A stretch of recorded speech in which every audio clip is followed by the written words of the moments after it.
the moment for me came after several years of doing TV commercials in Chicago, hand-drawn. I did the great SS Guppy. Yes, I did do Captain Crunch. All right. And I was the guy saying, like, I'm never going to leave drawn animation. I loved and still continue to this day to be amazed that almost every other art form in the world, you're in direct contact with your art. If you're singing a song, you're making that music now. If you're sculpting, you're pushing clay around.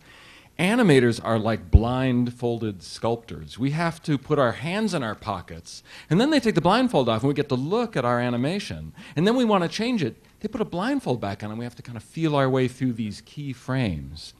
So I had decided that I was never going to do computer animation. And one particularly long day working on a Sansa-Belt Slacks commercial, and we used to shoot on a Bolex and we used to bucket test. We didn't have a darkroom, so we would take the 16 millimeter and swish it around in a bucket of developer and fix. Kind of like the Fleischers did in the 1930s. Well, it was a little Chicago studio, and so my fingernails are all burning off from the chemicals.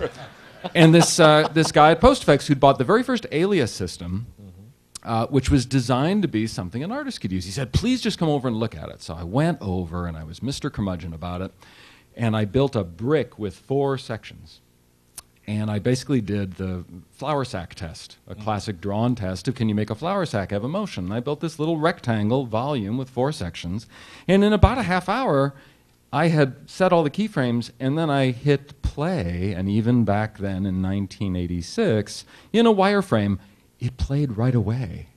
And it felt like the closest thing to not having to put the blindfold back on. And that aha moment of going, wait a minute, I don't have to get my fingernails burned off by harsh chemicals to do animation.